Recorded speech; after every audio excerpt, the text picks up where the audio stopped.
Assalamualaikum warahmatullahi wabarakatuh. Perkenalkan, nama saya Yainal Abidin, NIM 23101180 garis miring R. Di sini saya akan menjelaskan contoh uji regresi. Sebelum kita ke contoh uji regresinya, yang pertama yaitu pembentukan model regresi. Analisis regresi linear sederhana adalah suatu teknik statistik yang mempelajari hubungan antara variabel melalui suatu persamaan sehingga satu variabel dapat diprediksi dari satu atau lebih variabel lainnya. Analisis regresi linear sederhana adalah analisis untuk mengukur besarnya pengaruh antara satu variabel X dengan satu variabel terikat atau dependen, yaitu Y, dan memprediksi variabel dependen dengan menggunakan variabel bebas. Linear secara grafik bisa digambarkan garis lurus sederhana, yaitu satu variabel bebas. Kalau berganda, itu lebih dari satu variabel bebas. Contohnya, pengaruh kecepatan mesin terhadap kualitas produksi, pengaruh jumlah tenaga kerja terhadap output yang dihasilkan, pengaruh jumlah jam kerusakan mesin terhadap kecacatan yang tersedia, dan seterusnya. Regresi vs korelasi. Apa sih perbedaannya? Nah, di sini ada perbedaannya. Yang pertama adalah regresi. Regresi itu mempelajari bentuk hubungan variabel melalui suatu permasalahan, hubungan di antara sebab dan akibat. Yang kedua, dapat mengukur seberapa besar suatu variabel memengaruhi variabel lainnya. Yang ketiga, dapat digunakan untuk melakukan prediksi nilai suatu variabel berdasarkan variabel lainnya. Nah, itu yang dari regresi. Kalau korelasi yaitu mempelajari keeratan hubungan antara variabel kualitatif yang bisa dilihat dari besar angkanya, bukan tanda. Yang kedua, dapat mempengaruhi arah hubungan yang terjadi berbanding lurus secara tanda positif dan berbanding terbalik jika tandanya negatif. Yang ketiga, nilai bersifat min 1 sampai 1. Yang terakhir, tidak menyatakan hubungan sebab atau akibat. Korelasi tinggi tidak selalu berarti bahwa suatu variabel menyebabkan atau mempengaruhi variabel yang lain. Contohnya, kematian karena kekeringan di musim panas. Lagi, soft drink yang dikonsumsi di musim panas, korelasi positif yang tertinggi. Apakah soft drink menyebabkan kematian? Bisa jadi iya, bisa jadi tidak. Tapi rata-rata besar itu tidak. Yang ketiga, gaji karyawan dan hasil penjualan tiket objek wisata korelasi positif. Apakah karyawan membelanjakan uangnya untuk membeli tiket objek wisata? Tentu lagi iya, tentu lagi. Bisa jadi iya, bisa jadi tidak. Yang selanjutnya, dependen terikat dan dependen bebas. Variabel dependen variabel atau variabel terikat atau Y, variabel yang nilainya ditentukan variabel lain, asumsi bersifat random atau stochastic. Random variabel artinya punya distribusi peluang.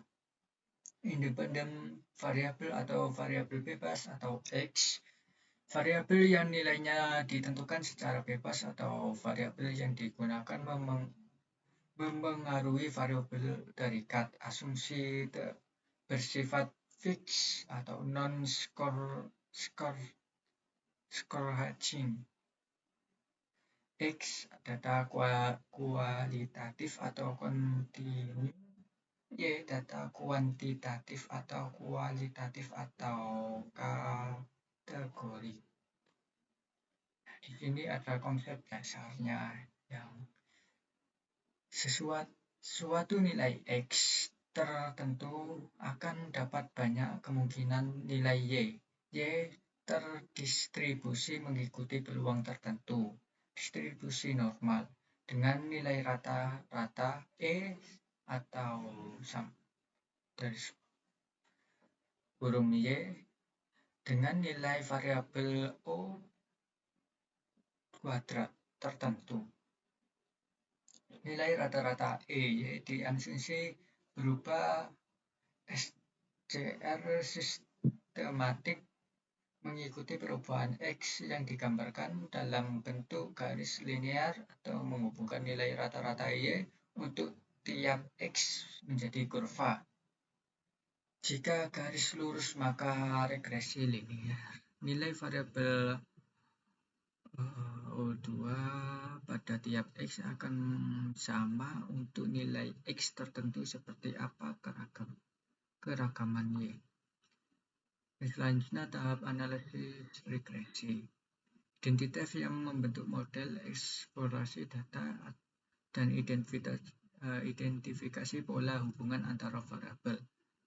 Yang kedua, pendugaan parameter atau model, estimasi titik dan estimasi interval. Yang ketiga, pengujian signifikasi parameter modern, uji simultan atau simultan test, dan uji parsial atau partial test. Yang keempat, penilaian ketepatan model, goodness of fit, dan pemeriksaan asumsi normalitas, multikolinearitas, heteroskedaritas atau autokolerasi. Dan selanjutnya adalah identifikasi model, scan port atau diagram parts. Ya, di sini kita lihat sendiri. Yang selanjutnya adalah keterangan.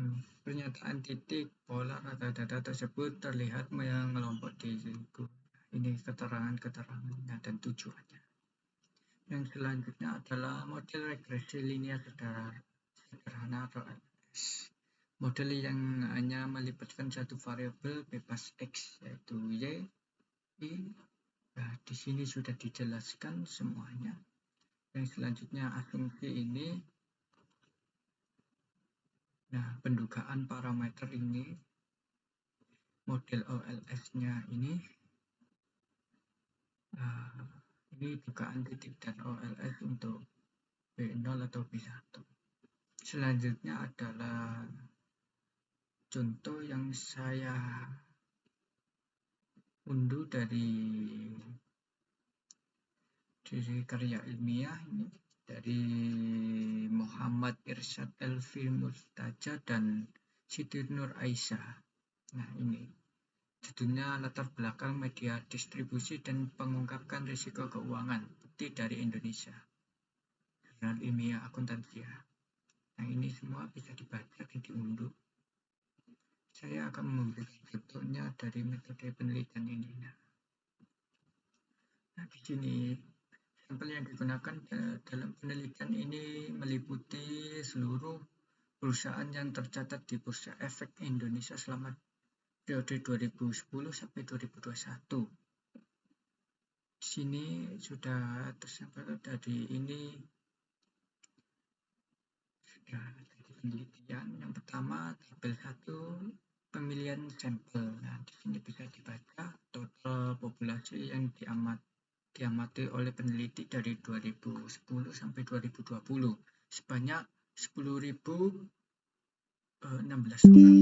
Yang selanjutnya perusahaan dengan SIG 6 yang ini 1.483 data yang hilang untuk kualitas pengungkapan risiko keuangan 5.038 data kehilangan untuk distribusi latar belakang media yaitu 555 orang, total ukuran sampel akhir ENS 2940 orang. Yang kedua adalah indeks pengukuran resiko. Di sini kita bisa melihat indeks pengungkapan resiko atau RDE. Minatnya itu pengungkapan risiko dan bagaimana risiko itu tersebut terwujud. Di sini mata uang pengungkapan risiko dan bagaimana risiko terwujud. Tujuannya ya di sini sudah dijelaskan. Lainnya risikonya itu ya di sini sudah dijelaskan. Likuiditas, kredit. Yang selanjutnya variabel definisinya. Nah, di sini ada definisinya. Risiko keuangan, kualitas penggunaan, latar belakang media direktur. Latar belakang media direktur ini ya. Ini ukuran papan mandiri komitmen ya di sini sudah dijelaskan semua. Jadi tinggal dilihat aja. Selanjutnya distribusi sampelnya ini sudah dilihat S60 pertanian, kehutanan dan perikanan itu sebanyak 97 orang pada tahun ya ini dan ini jumlahnya D0 dan MD1 di sini. Sik 1 pertambangan, Sik 2 industri konstruksi, Sik 3 manufaktur, Sik 4 transportasi, komunikasi dan utilitas, Sik 5 perdagangan grosir dan eceran, Sik 7 industri jasa, Sik 8 layanan dan konsultasi kesehatan, hukum dan pendidikan. Di sini di bawahnya itu sudah dijelaskan tentang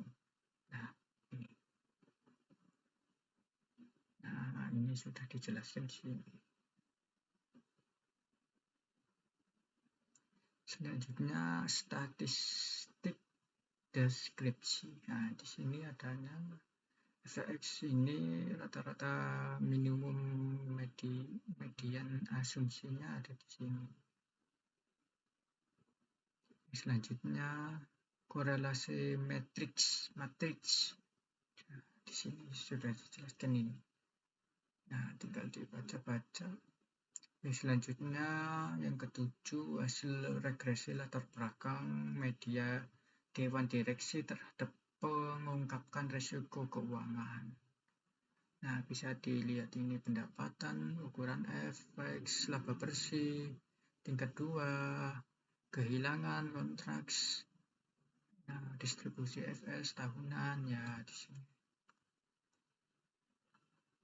Yang selanjutnya adalah Hickman 2 tahap.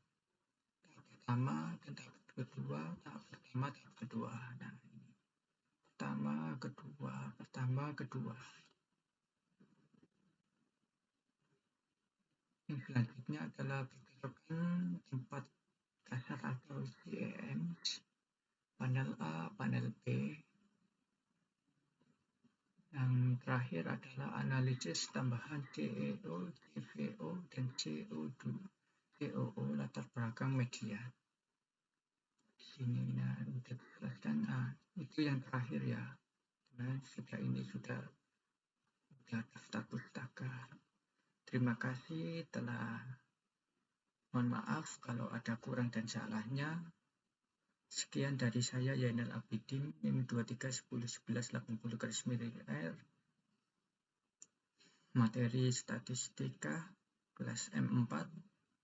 Sekian dari saya. Wassalamualaikum warahmatullahi wabarakatuh.